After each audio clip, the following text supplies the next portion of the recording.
us for this Ask the Expert session with Kristin Wing. I'm going to go ahead and hand it over to her because it sounds like I have a little bit of feedback, but please join us on iShade immediately following and to answer any questions about the webinar or any other questions associated with her presentation today. So I hope to see everybody on iShade afterwards, and Kristin, take it over. Great, thank you. Welcome to today's presentation on organizational involvement, how to find the right organization for you. If you're having any problems hearing, please feel free to send a message through the system. I'm hoping that Megan has clued in here. It sounds like I'm not getting any feedback, so we're good to go. Today, really, we're going to talk about some ideas for you to really think more strategically about the kinds of organizations and associations that you need to join to build your business. And I'm going to apologize up front. I'm in the Midwest, and we are in the middle of some pretty bad allergies, so if it sounds like snuffleupagus from some of the children's programs is giving this presentation, I hope it doesn't, but bear with me a little bit, and I think we'll be fine. So why don't we dig in? As you know, meeting and keeping a network of powerful contacts is really an effective way to further your career, make partner, or whatever it is you want to accomplish. And because we're essentially in the people business as consultants and accountants, we all look to organizations and associations as ready-made tools for us to meet others and to extend our networks. So I'm going to take a wild guess that many of you have walked into a hotel meeting room or a conference center, and you've had that little feeling in the pit of your stomach that this could either really be a great way for you to build your network, or the whole thing could just be a total waste of time. And I gave this presentation to a client a few weeks ago, and most told me that they have a really difficult time getting over those initial butterflies, but once they have a strategy in place, it tends to make it a little bit easier. So that's what we want to talk about today. And at the very end, I'm going to talk about a white paper with some ideas that you can certainly go to our website and download and be able to use.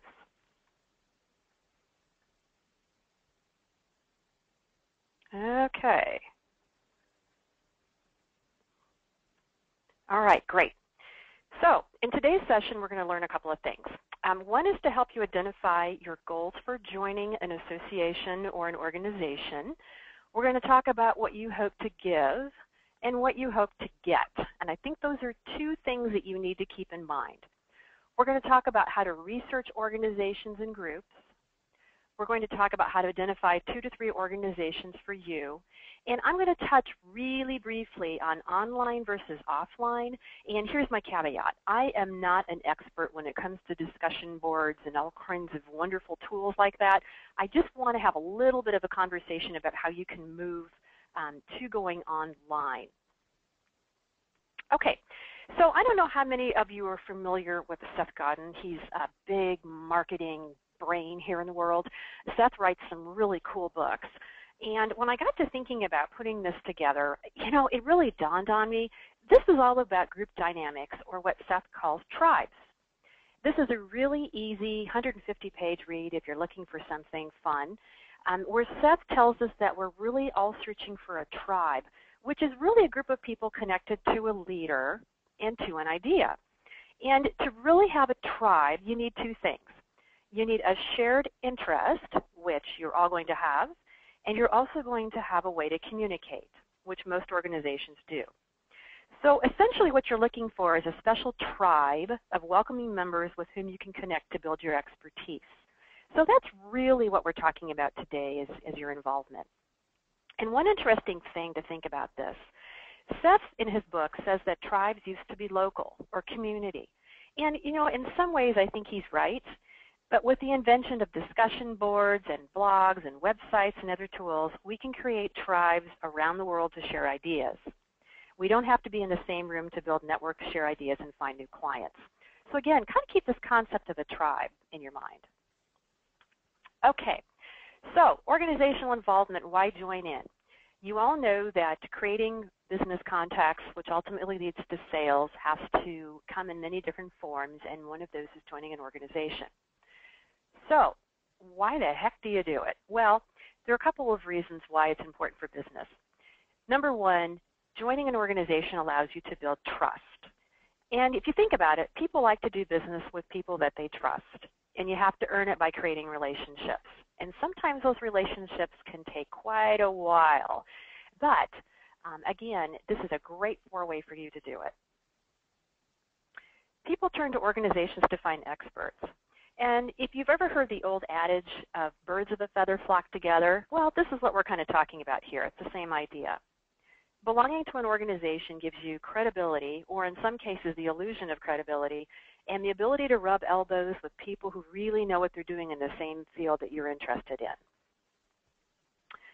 Speaking of expertise, you can become an expert in an organization, and we're going to talk about that too. The key to doing this is to find a way to do it to help educate and inform others without looking like you're a know-it-all. And you may know these people in some organizations. They tend to think that they know everything, but you kind of step back and think, do you really? So we'll talk about some ways to do that. And then finally, the goal for doing all of this is to generate sales. So ultimately, we want to make sure that you're in the right place at the right time with the prospect who you've created a relationship through getting involved with organizations. Okay, now I've heard from clients, and I heard this in the last time I presented this, that, you know, I join all these things, I don't get anything out of it, I haven't made any good relationships. Well, you know what? You can really waste an incredible amount of time if you don't think through it.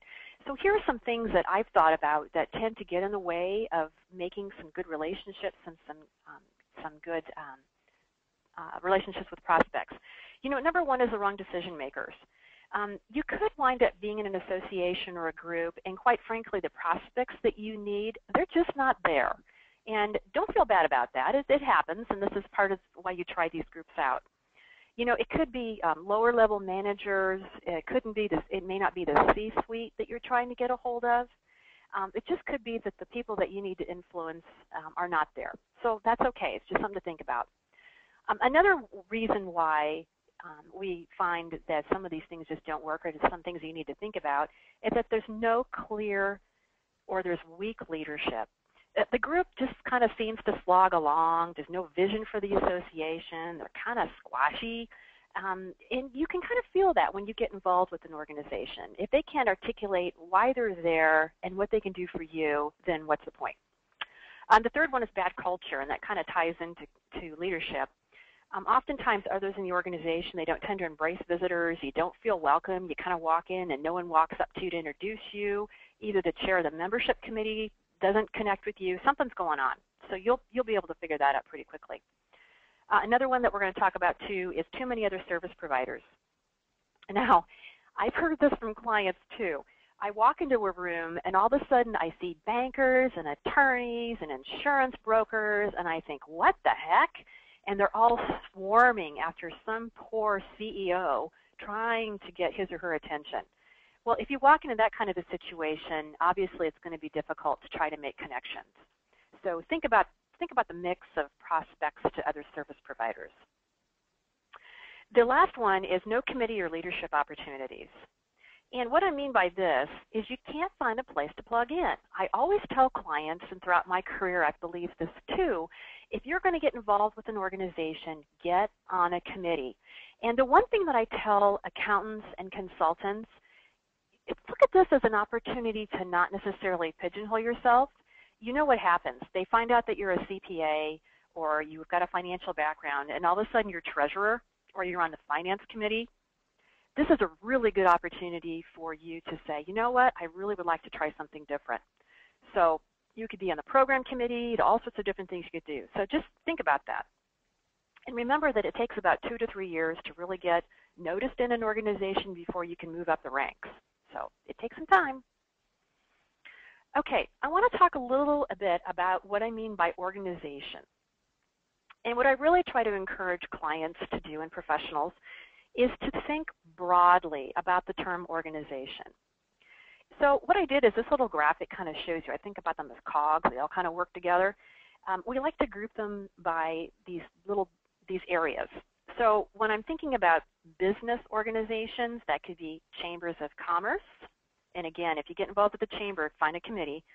Economic development corporations, those kinds of organizations I would classify as business.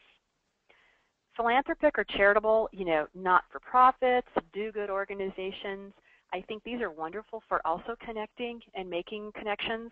I really caution you, though, to make sure that you understand who's connected to those organizations, to make sure they're the right kind of buyer that you're looking for.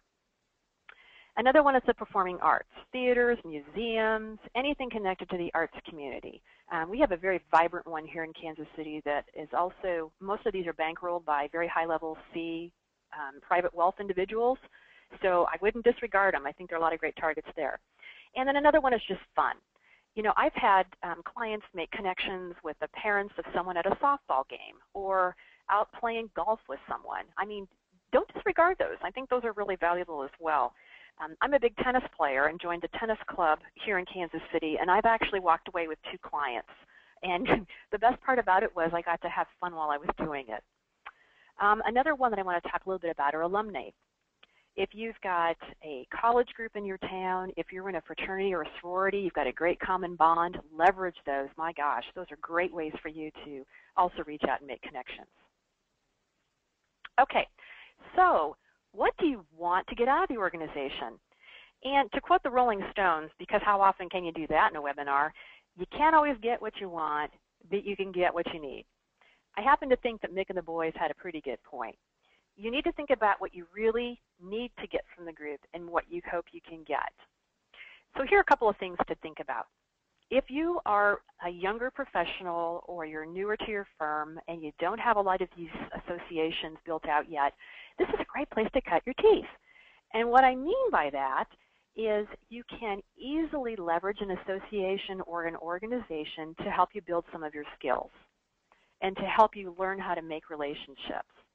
And when I first got into the field of marketing with professional services, I joined an organization called the Society for Marketing Professional Services, SMPS. Well, and at the time, I was the youngest person in the entire group, felt a little shy about it, but eventually worked my way up to the board of directors. And I started out as a program chair. So if you happen to be a little bit younger, again, it's a great way for you to plug in and to really learn how to use some of your skills that you may or may not be able to use in the firm or in client setting. The other thing you're going to hope to get out of this is to build your expertise. And this is what my firm does. We are true believers that you all have an absolutely fantastic expertise. It's just trying to figure out how to leverage it. So you can give to the group by offering to give presentations. You can give to the group by offering to write, to share your knowledge. Great place to build your expertise. The next one is to learn more about the industry. So connecting with others can give you an opportunity to meet other thought leaders and experts. And it's an easy way for you to get on top of the latest trends and ideas, and then you can share them with your clients, prospects, or others in your firm. And boy, are you going to look smart. So I really encourage you to think about that as well. We have a client that has a manufacturing and distribution practice. Well, they have joined a couple of manufacturing and distribution associations here. And because of that, they're able to stay on top of some of the key trends that they might have not been exposed to had they not made the decision to do it. So there you go. Referral relationships, there you go. Sometimes when you walk into those rooms that are full of bankers and insurance people and attorneys, yeah, sometimes you have to kind of weed through them to get to a prospect, but they're also super referral relationships. So think about building those as you go to some of these things. Generate new business opportunities, that pretty much kind of says what it's all about. That's what we want to do.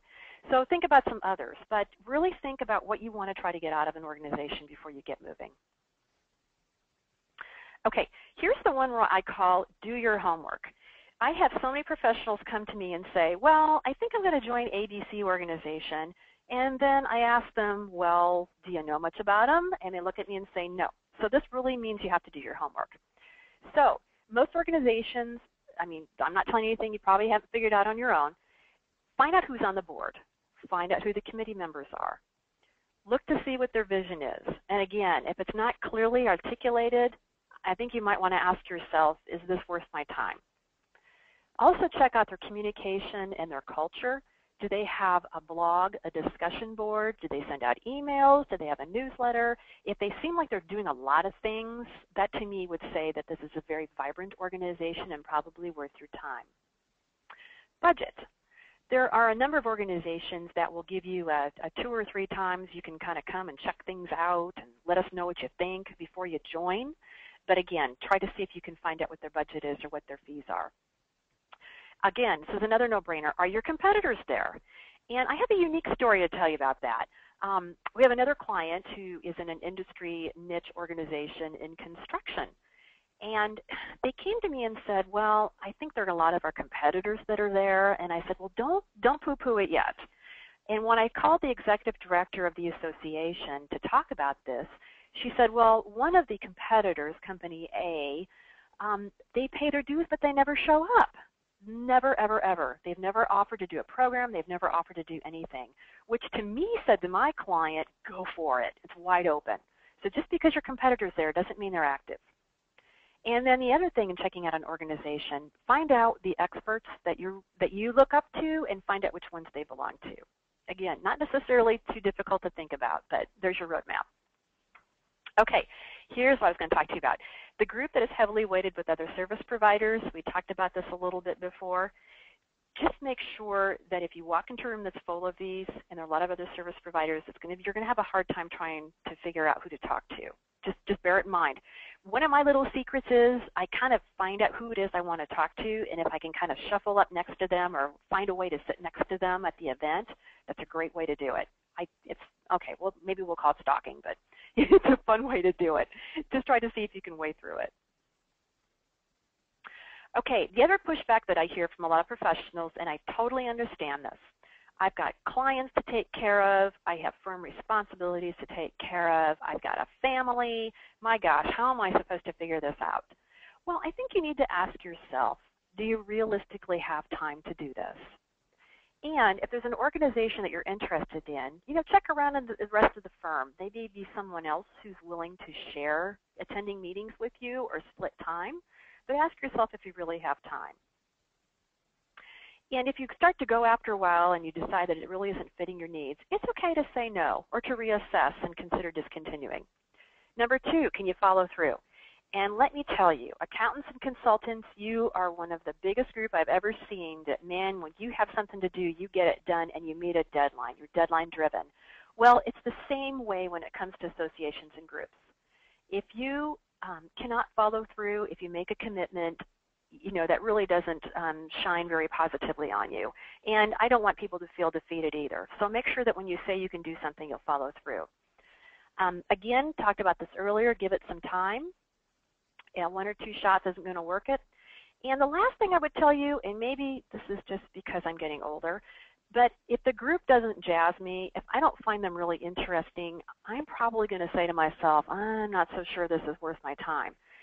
And I think that's fair. I really do. You're giving yourself, you're taking time to do this. So if it really doesn't jazz you, you might want to rethink it. Okay, here's my 3 strikes rule. We always tell clients, give an organization at least 3 tries before you throw in the towel. Go to 3 meetings, do 3 postings, get on 3 discussion boards. I don't care what it is, but at least give it 3 times. It's kind of like dating. The first time you go out, not so sure. Second time, the person isn't so bad. Third time, maybe you want to go steady. Bad analogy, but there you go. But try to give it 3 times. Okay, get ready, get set before you go. How many of you, and think to yourself, obviously, when you get ready to go to one of these meetings, do you ever prepare? Well, we really try to encourage clients, and I'm encouraging you to challenge yourself with preparing before you go. So you might want to actually write out a couple of things before you walk into a meeting. For instance, new resources you've discovered. Maybe there is an article that you recently read that would be of interest to group members. Write down the name of it, have it in your back pocket, be able to bring that to the group. Maybe there's a special expertise you've developed. Perhaps you just achieved a certification that was really going to make you an expert in what you do. Have that in your back pocket and be able to talk about it. Also, have an idea of a problem you've solved. What have you recently done for a client? And literally write it out. By the way, this is what we recently did for a client, save them X number of dollars on their taxes, whatever it is. But really have an idea in the back of your mind about a story that you can use to explain how you solved a problem. Now, the next thing I'm going to go into, and this is why it says your success story, and I've got a slide for this. What I want you to try to do is frame all of this as a success story, okay? So before you go to the meeting, think about the success. So the first part of your story is making sure it's strategic. Make sure your story fits the reason for being there. So think about what you want people to know about you or about your firm, and then build your story to teach that point, okay? So you need to be strategic. And you can do this online too, so think about this. Unique. Point out what makes you stand out from the crowd. So try to give a specific and interesting example of what you've done. So for example, if you're a CPA who does fraud investigations, chances are really good that you're going to have a cool story to tell about how you got to the bottom of an embezzlement, or you figured out where money was draining from at a client. So think about something really cool and unique that you can throw in there. Clear. Make sure you eliminate accounting jargon from your language. No FASB, no GAAP. Throw those all out the window. Remember, you're talking to people who are not necessarily technical. Concrete. Give a couple of specific details to help paint a really vivid picture. Colorful words stick in another person's mind. And I know as CPAs and consultants, you're probably scratching your head going, really, Kristin? Try to think of a word or something that can really help form a picture in someone's mind about what you did. Exciting. Let your enthusiasm shine through. Be upbeat with your tone and smile. If you have to force yourself to smile before you walk in a room and take a deep breath, then you do it, darn it, because that's going to show that you're exuberant and you're excited. The next one is short and succinct. Edit your story to a maximum of 6 to 10 sentences. Keep it short. And service-oriented. The other good thing that I want to throw in here is that you are all wonderful professionals. We're in the service business. There's a reason why you got into it. So this should really be a natural for you. So think about how you can talk about how you solved a client's problem. What specifically did you do? Did you save tax dollars? Did you re-engineer a screwed up process? What is it that you did specifically? So again, take the success model and try to write this out next time you go into a meeting. Okay, how can you use a group to your advantage? Okay. Now, again, I don't think I'm telling you anything that would be something you wouldn't already think of, but sometimes these are just really good reminders. Okay, write an article for the newsletter. Organizations and associations are dying for content. They're always looking for someone to write an article. Now, the challenge for you as a technical professional is how to chunk this down so it's easy for someone to understand. So, eliminate the jargon. I always encourage our clients to have someone else read it or someone else who's not in the profession. So try to keep it simple. Another one is suggest an idea for a program and then go deliver it. Honestly, you've got wonderful expertise if you have folks in your firm that can deliver a program, or even better, if you have a client who has a specific expertise that you can bring to bear. That would be great. Think about that. Join a committee, of course. Get elected to the board. Another one that has popped up is setting up a job bank if the group doesn't have one. And think about it. You're in a CPA firm. You've got plenty of clients. And who do they go to the second they have an opening? They go to you. You have great connections. So if you know of a client that's looking for someone, or if you think that this might be something you can do for a group, offer to set up a job bank. Create an awards program for the group. People love recognition, and I'll tell you what, when you spend hours in these associations and organizations, these are hours you're not going to get back or get paid for. So I think it's always a great idea to try to reward people for what they do. So think about an award. And then also just think about how you can add some value. What can you bring to the group? Okay, we're going to spend a little bit of time talking about online versus offline. And again, I want to preface it, I'm not an expert on all of these. I think, if you're in there playing around with discussion boards and great tools like iShade, a lot of these are going to be pretty intuitive, but just want to touch on a few of these. The really cool idea, or the nice idea about going online, from offline to online, is it does open up you to a whole other group of people and prospects and connections. And I also caution you that if you do go online, try to take it offline. Think about the flip. If you make a connection locally, take it offline. Try to meet someone for coffee or for lunch, if at all possible. So leveraging meetings just isn't about attending meetings.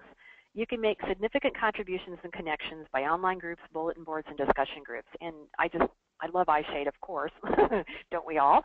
But there's some really cool ways about how you can use it. Okay, discussion boards. I like discussion boards because they're easy to use, they're easy to read, and I'm going to talk about some kind of do's and don'ts with discussion boards here in a second. So they're great for sharing knowledge. You can participate 24/7, especially if you're during a crazy tax season or you've just got a lot going on. You know, even at 9 o'clock, you can pop open your laptop at night and be able to participate. You need to know the rules for the discussion board. I think most of those are self-evident and, you know, pretty easy to understand, but we'll talk about some of those. And many boards position users as experts as they answer questions, but I would challenge you, are these people really experts? And I'm going to talk a little bit about LinkedIn. I think that's one area where folks have been really positioning themselves as experts, but I kind of scratch my head and think, oh, I'm not so sure. So participating in online groups, again, it gives you a quick way to discover the most popular discussions. You can have an active part in participating in those discussions. You can follow influential people in groups who are top influencers. You can look at their profile image to see what they're all about.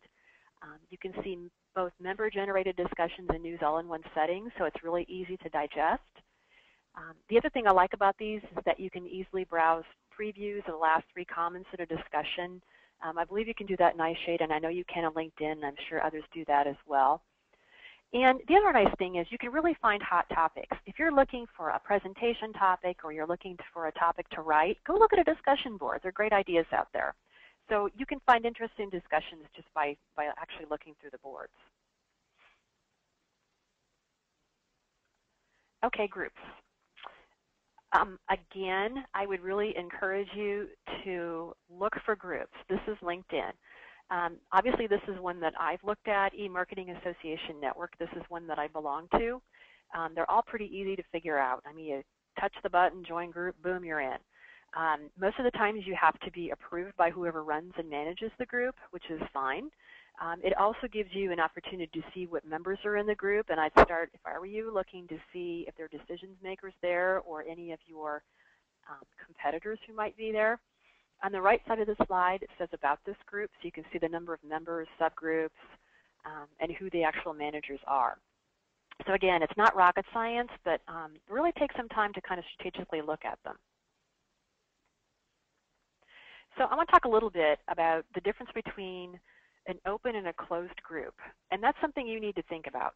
Members-only groups can only be seen by other group members. Well, duh. Now, there is some safety in that, I think, because you know who you're corresponding with and who you're having discussions with. The flip side is an open group discussion, which could be anybody who goes to the web and gets on the platform. Again, that breeds another kind of philosophy, if you will, on using groups. You just need to decide what you want to do and where you want to go. So if you go into, and again, I'm kind of picking on LinkedIn here, and I have an example for you. You can go ahead and create a group. You know what? If you get out there and you just decide that you don't see anything that really works for you, and this is also a really cool niche strategy. We do a lot of building niche strategies for clients. Creating a group is a really cool one. Go ahead and create one. And again, all you have to do is just pop into LinkedIn or whatever group you're on and go ahead and do it. We have a group or a client that has a specific expertise in real estate. And we had a hard time because real estate can be so stratified. We thought, well, let's just go ahead and create a real estate group in LinkedIn, and then we'll go out and target CFOs, accountants, financial people who deal with real estate and invite them to join the group, which is what we did. Now, the interesting thing is that we did not brand it with the client's name, because our thought was we didn't want to turn them off thinking that they were going to get marketed to. It was just our client who owns the group. So you might want to think about that. Sometimes it's easier just to kind of leave it generic. But think about this as a tool. If you've got a really cool niche practice, it's a great way to build it out. Okay, this is what I talked about, and I'd be kind of interested to see what everybody's opinions are. And I invite you to talk a little bit about this on the offline part. And, you know, the other thing with cool niches is that iShade's got some great resources, too. So think about that, too. But on groups, and again, we're talking about top influencers. If you look at the people across the top of this screenshot, these are people that have been very active in participating in these groups. So to me, I would say, yeah, they probably have some expertise and they know what they're talking about. And these might be people that I would want to reach out to pretty quickly. But just see if you can kind of read through their comments and see if they're just piling on so they get recognized as experts. Just a little bit of caution there. Okay. Finding a group, again, if you don't have a group, search for one. Go see if they're out there. Think about something else here. Do you need a local group where you would like to take discussions offline and go face-to-face, or are you perfectly okay with going nationwide or internationally outside of your community? So you might want to think about that when you start thinking about groups. Discussion boards. I love iShade's discussion boards. These are awesome. They are a great way to get timely information flowing on a topic, and you really feel like you're on top of whatever the topic is at the time. So think about it. Okay, now I'm going to get some pushback from some of you. You're going to say to me, all right, I've got all these meetings, I've got clients to take care of. When the heck am I supposed to find time to do this? You know what I would do? I would just commit yourself to spending 15 to 20 minutes a week if you can. Just carve out some time. Maybe it's when you first walk into the office to get on a discussion board and have some fun with it. So make yourself a time commitment. You can do it. Okay.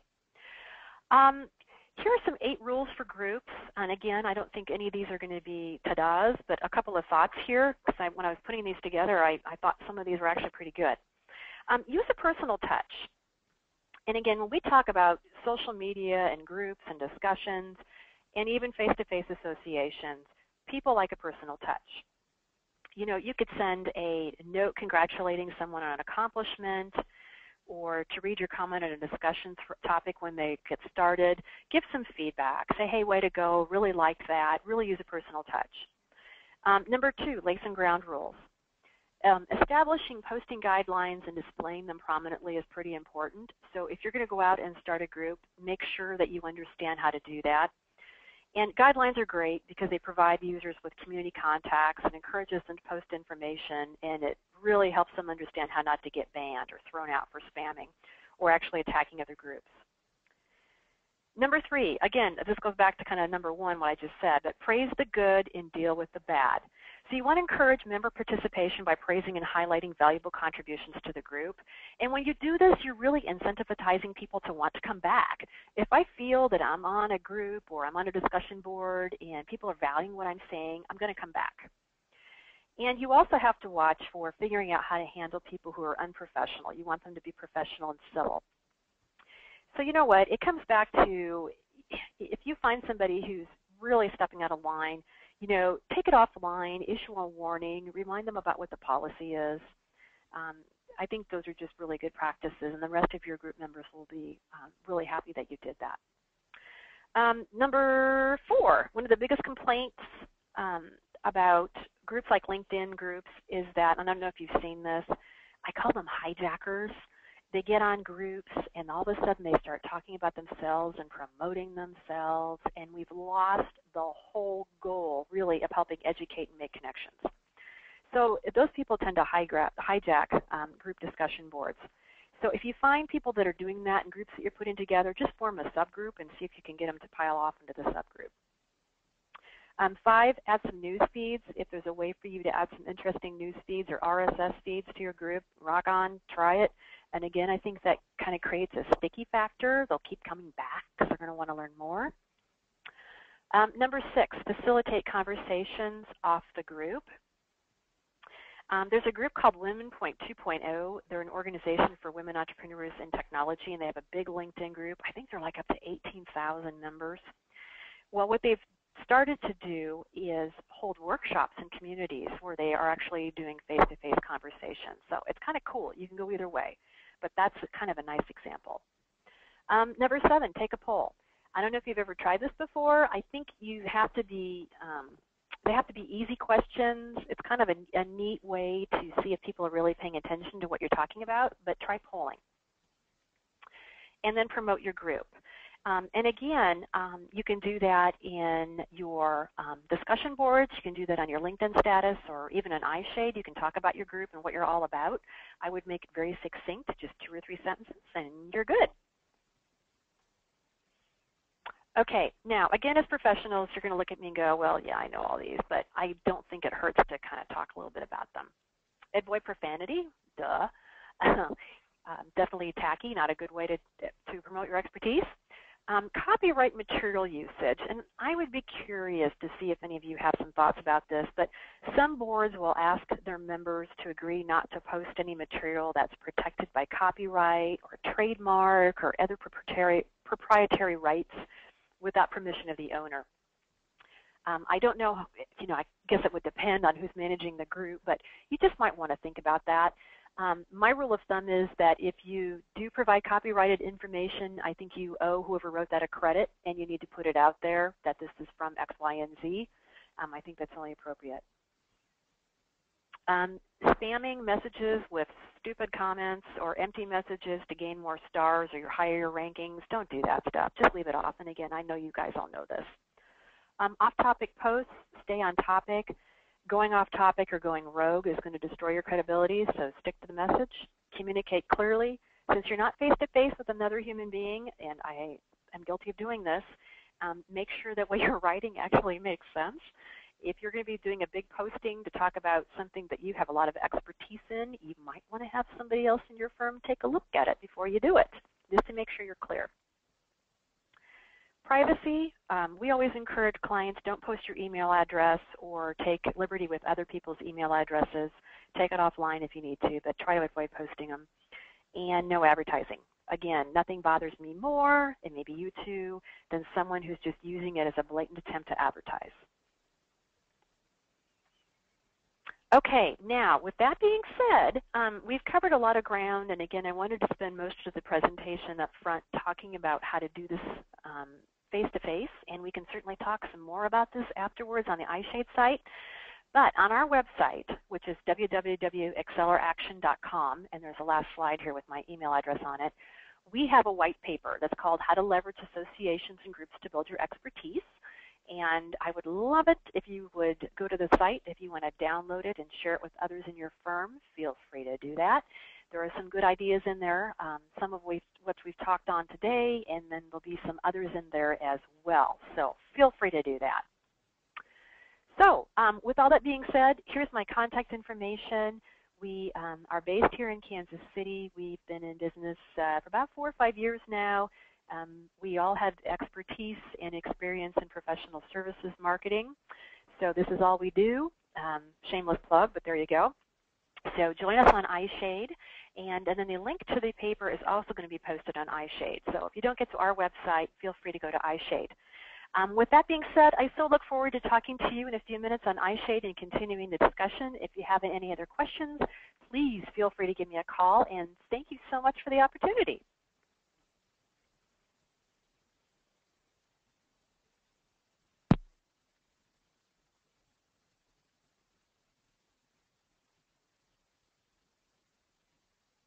Oh, I think Kristin already wrapped up so she could get logged into iShade to answer people's questions. We hope that you can all join us over there on iShade, www.ishade.com. If anybody's have any issues, please don't hesitate to give us a call or reach out to us, and we will help you get logged in and be able to join the discussion and post your questions there. So we look forward to seeing you all on iShade, and if you need any help, please let us know. Thanks, and have a great day.